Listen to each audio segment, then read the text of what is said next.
कि क्या वाकई में अभी भी नीतीश कुमार को, क्योंकि हमने शुरू में जो बात किया, अब अगर मान लें कि स्पीकर भी मिल गया, गृह मंत्री भी मिल गया, लेकिन एक सवाल ये भी है कि इस गृह मंत्रालय में कितना दम है, कितना पावर है।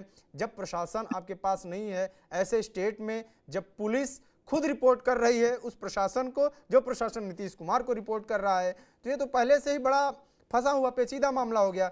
दूसरी चीज ये भी है कि अगर नीतीश कुमार की छवि ऐसी है तो कहीं ना कहीं फिर आज भी बीजेपी मजबूर है नीतीश कुमार के पीछे चलने को, उसके आगे क्रॉस कर नहीं पाएगी। सर म्यूट है माइक। ट्रांजिशन माइक फेज मानना हाँ पड़ेगा। ठीक। और बहुत बार ऐसा होगा क्योंकि अभी जैसा वत्सी बोल रहे थे कि नीतीश कुमार जी बहुत टॉल लीडर है। और जैसे अगर कंपेरेबल लीडर्स होते हैं ना, तो कई बार होता है कि ठीक है, अगर वो डिपार्टमेंट ट्रांसफर हो गया तो अब यही डिसीजंस लेंगे। अभी भी इस सरकार में जब तक नीतीश जी मुख्यमंत्री हैं, मुझे लगता है कोई भी मेजर डिसीजन किसी भी डिपार्टमेंट का या सीएम ऑफिस से पर्टेनिंग, उनके डिपार्टमेंट से पर्टेनिंग, बिना नीतीश जी के सहमति के या गो हेड के, मेरे ख्याल से वो नहीं ली जाएगी। एक तो इस कारण से नहीं ली जाएगी क्योंकि नीतीश जी का वो कद है। दूसरा इस कारण से नहीं ली जाएगी क्योंकि जो बैलेंस है पूरे कोलिशन का, वो डेलिकेट होता है, जनरली भी डेलिकेट होता है, ऐसे भी डेलिकेट है। तो वो हल्का सा भी कोई उसको डिस्टर्ब नहीं करना चाहेगा। वो ना बीजेपी के लोग डिस्टर्ब करना चाहेंगे, ना बाकी छोटी पार्टियों के लोग डिस्टर्ब करना चाहेंगे। और जो एक सर्वमान्य, ना सिर्फ लोग बल्कि सारे नेता भी नीतीश जी को अपना सर्वमान्य नेता मानते हैं, गठबंधन का भी नेता मानते हैं।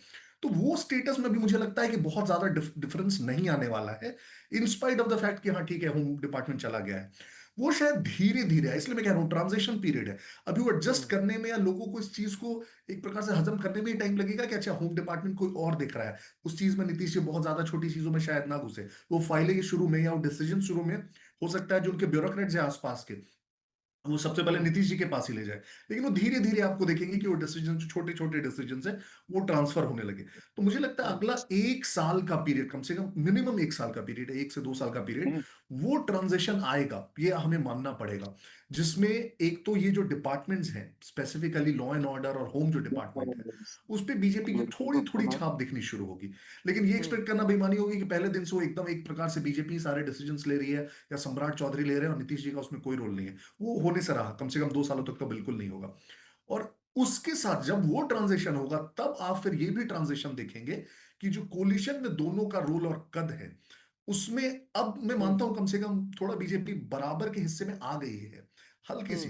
नीतीश कुमार जी अभी भी काफी ज्यादा टॉल है, लेकिन बराबर में आ गई है। और उसमें आप देखेंगे कि फिर बीजेपी एक थोड़ा सा एल्डर ब्रदर रोल शायद 2 साल के बाद वो प्ले करना शुरू करे कि पिछले 2 इलेक्शन से सीटें भी ज्यादा है, मंत्रालय भी ज्यादा है, इंपॉर्टेंट मंत्रालय है, तो दिखने लगे कि हाँ, अब हम मेजर प्लेयर हैं बिहार में, अब हम सिर्फ छोटे भाई का रोल नहीं कर रहे हैं।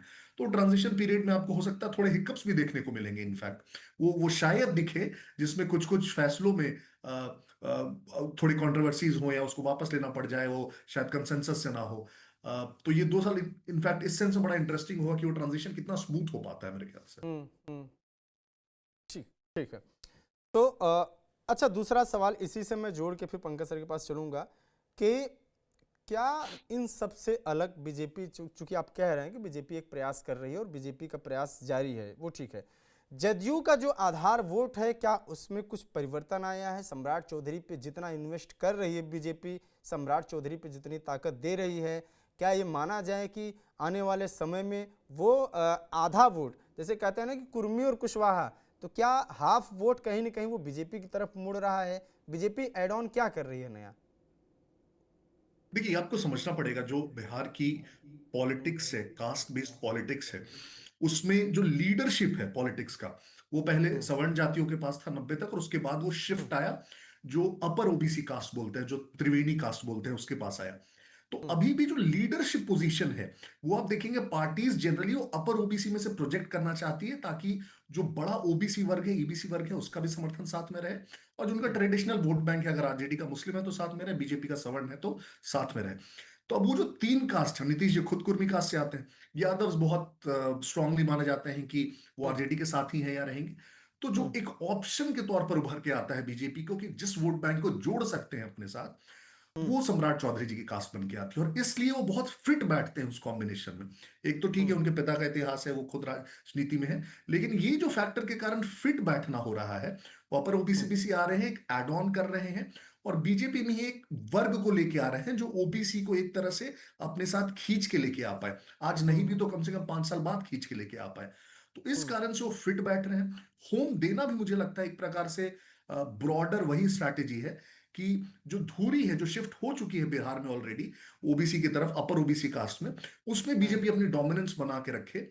और अगर किसी केस में जेडीयू कमजोर भी पड़ती है तो जो पूरा वर्ग है वो आरजेडी की तरफ ना छिटक के वो बीजेपी या एनडी के साथ ही बनी रहे, ये प्रयास है।